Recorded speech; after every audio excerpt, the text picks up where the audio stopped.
and welcome. I've got with me Ricardo Powell. Yes, the same Ricardo Powell who shattered the dreams of India at Singapore and almost shattered it again a month later at Toronto in the year 1999. Welcome to this chat, Ricardo. Hi, Chandish. Thank you very much. Ricardo, let's start from your early days. You were quite an early starter in Jamaica. Who were your heroes growing up? At the time growing up, you used to have so many watching West Indies cricket. More so back then, you used to listen more than watch. And you had people like Sir Viv, you had the greats in terms of the opening pair, Gordon Greenidge and Desmond Haynes.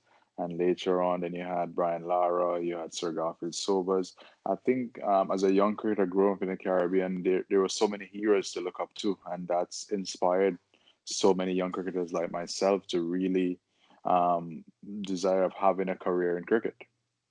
And did you always want to be a batsman?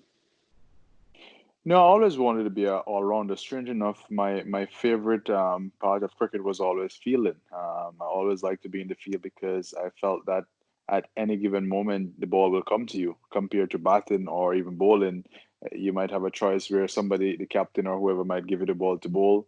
If you go to bat, you might face one or two balls where you get a duck and you come back in. So being in the field was always the excited part about it for me. Luckily, my skill developed in all areas where I was able to bowl both medium pace and off spin. And batting is something that turned out very well for me because of the nature of the kind of game that I played. What triggered your call up to the West Indies national side? Well, I was fortunate enough, and I would say probably blessed enough in high school that I did fairly well. At the last year of high school, I was able to break and set a new school record for scoring over 300 runs.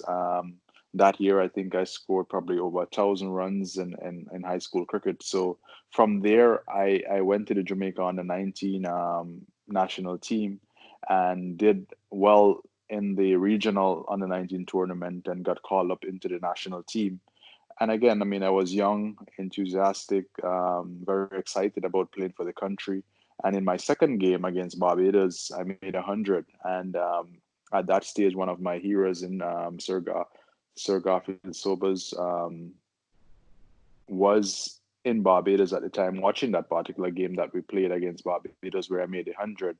And right after that, you had the West Indies was going to England for the 1999 World Cup, and Carl Hooper decided to withdraw from that particular team. And Sir Garfield said it's time to introduce some of the youngsters that we have in the Caribbean to that national setup, start to, to blend and groom these youngsters in the squad. And luckily for me, I was able to make that 100 in front of him. And it was a very exciting one going for a 50 over World Cup in England. Then they figure that this young man must have something to make 100 against Barbados in Barbados. And that's what started my career.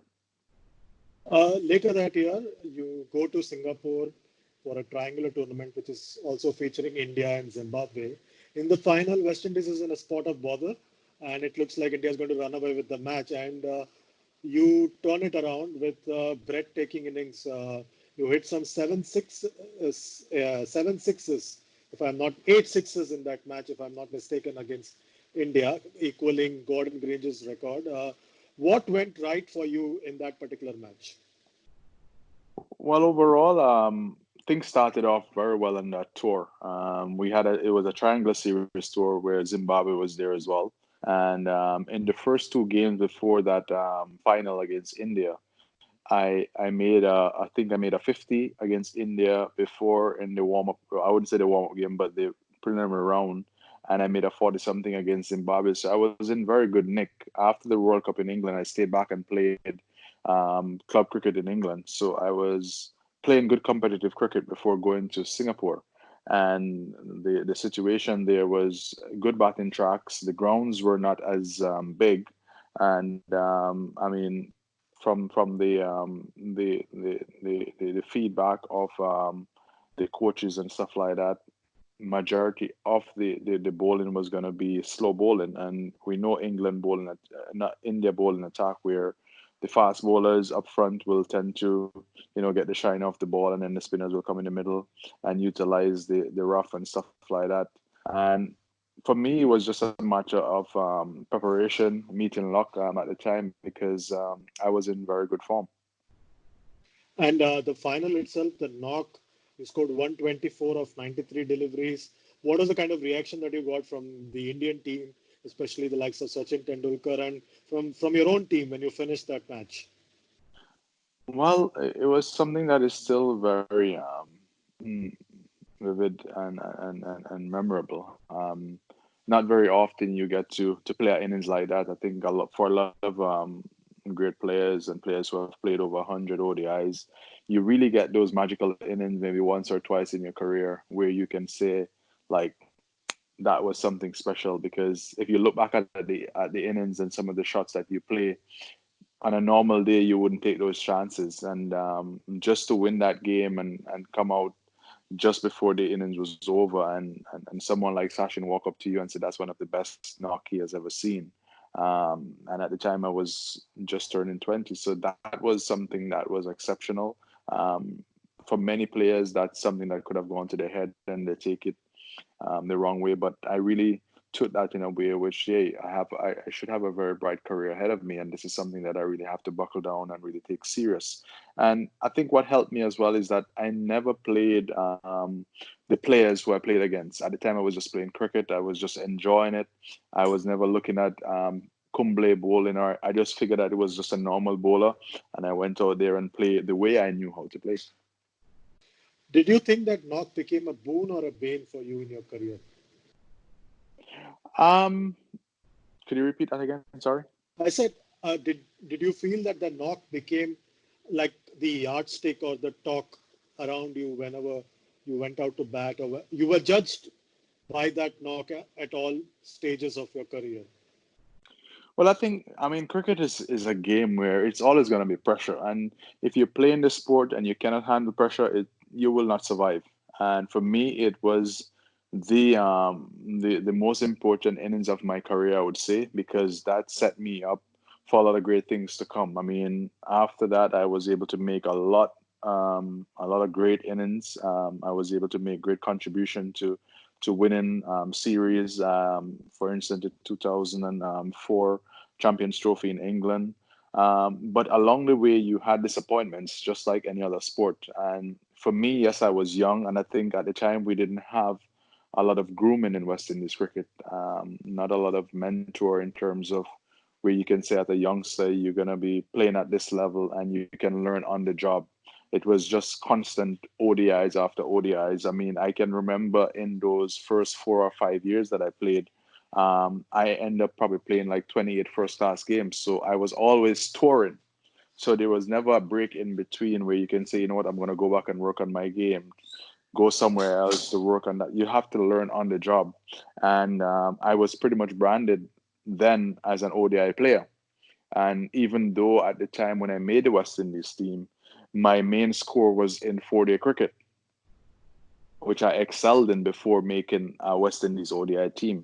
So there were a lot of ups and downs, but I think in everything I give thanks, and I was fortunate enough to play over 100 ODIs. You played another magical knock at Toronto this time, a month after the knock at Singapore. Again, this time you hit 7 sixes, again against India. You almost won the match this time, but didn't succeed. Do you remember that knock? Yes, very much so. I think there was a very big partnership as well between the seventh or sixth wicket. Um, but again, I mean, I've always favored playing against India. I think based on the confidence that I've had from all the previous innings that I've played against them, and that happens in cricket. Whenever you play against a team and you take a liking to their bowling or just how you feel confident going out playing against them, it was just something that from there on, every innings or every series against India, I always tend to do well against them, and that's something that I cherish to this day because I've always said to anybody in this climate of cricket now that if you're going to make 100, just make it against India. Your career will go on for the rest of your life because people will always remember that 100. There were lots of comparisons with Sir Viv Richards at that stage because of the fact that you scored almost 2,000 ODI runs at the strike rate of 97. You hit 75 sixes in 100 ODI innings, much like Sir Viv. Did all that comparisons weigh you down as a young player? I think personally, it didn't weigh me down. I think the expectation of the general public became very high, and if you know anything about West Indian people, they always remember the last thing that you do, never the good things in the past or anything like that. So I realized that very early, going into West Indies team, that the expectation is always going to be high, and people are just going to remember the last thing that you did. And for me, whilst the pressure was really high playing for the West Indies, and the expectation of a lot of people start comparing you to Viv, comparing you to different players, that was going to come when you get into that arena. And for me, at age 19 or age 20, it was all new, and there was a lot of expectation. At that stage, you still had people like brianlara in the team. You still had a lot of good players, Jimmy Adams. You still had Shiv. You had Sawan. So you had a lot of good players and great players in the team at the time. So again, the expectation to have one player carry the back of West Indies 50 over team was quite a lot at that age. You made your test debut very soon after that, but got dropped from the test team, and then you played just one more test. Uh, do you think, in hindsight, you got a raw deal in Test match cricket? Well, a raw deal is probably kind of an understatement. And again, when you look at cricket and you look at a career of a sportsman in this era of time, it's something that you could look back and say, yes, I could have gotten more opportunities and stuff like that. But for me, I always look at the opportunity that I got and what I could have done better to be able to have a longer career in Test cricket. In saying that, to play a one Test match in 4 years, it's quite a long and dry spot, even though you were doing enough in the other areas to really get a shot at Test cricket. But I think maybe Test cricket was just not for me, and I was destined just to play limited over cricket.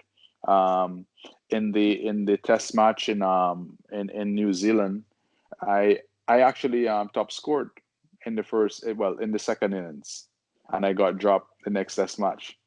It was my first Test match. It was a hard Test match. But I said I was fortunate enough to play over 100 ODIs, and I look at that and the fact that I was blessed enough to have such a long career in ODI cricket.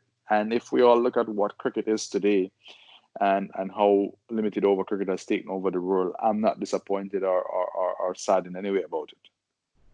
So would the 2004 Champions Trophy be a real highlight for you? Oh yes, definitely. That was probably the World Cup that we never won, and beating England in England at the Oval in '04. That was something really special, and I think to that day, that's probably our highest highlight of my career in terms of championship. Because what was the sense in playing so many years and you have nothing to show for it? You then moved from Jamaica to Trinidad, and that was quite a big move for someone like you at that time of your career. Was that a very big move for you to make at that stage? Yes, it was. I mean, there were a lot of different factors contributing to that move. At the time, I can't say I was very happy playing in Jamaica. Um, and visiting Trinidad over the years, my wife is Trinidadian. It's something that I felt really comfortable doing. And just to have a whole new career also outside of cricket in business as well. So Trinidad was one of those places that holds a very special place in my heart to this day, because the way they welcomed me and the way the team opened their arms to welcome me in the team at the time. Darren Ganga was the captain, and I think Omar Khan was the manager, and I played almost 2.5, 3 years there, and those were some of the best days in terms of for me playing first class cricket. Uh, when you finished playing cricket in 2006, I believe just around that time or just before, Michael Holding felt that the system wasted the talent that Ricardo Powell had. Uh, do you concur with him? Well, I don't think at the time we had a system, to be honest with you. I mean, if you look at how players were treated, we were going from tour to tour. We had no contracts. We had no guarantee that after a tour that you will be selected for the other tour, even if you perform well. You had no contacts or dialogue with the selectors. You would just hear over the radio or the television or the newspaper that, hey, you're selected for the next tour. And when you're that young, and also when you're looking to have a career ahead of you, and to make sure that you plan futuristically for you and your family, it's something that you have to question yourself at time, and you started putting things in place because there's no guarantee. A selector might not like you. You might have had a manager on tour who write a bad report or whatever the case might be, and you come back, and then the next tour is up, and somebody else did well in Barbados or Leeward Islands, or and the team is just selected, and you're like sitting home waiting to hear what happened. So there was no guarantee for any player who was playing. So at the time, you really had to sit back and really make a decision that was best for you at the time. Was West Indies cricket was still going to be there, you look futuristically and say, hey, you know what? I have to do X, Y, and Z to make sure that I'm secure, because at the time playing for West Indies was not as secure as it is now, where players are on retainer. It's your job. You moved to the States and you became also a chairman of selectors over there. Tell us something about that move from the Caribbean islands to the States and getting involved in cricket over there. Well, my main move from the Caribbean to the US was never about cricket.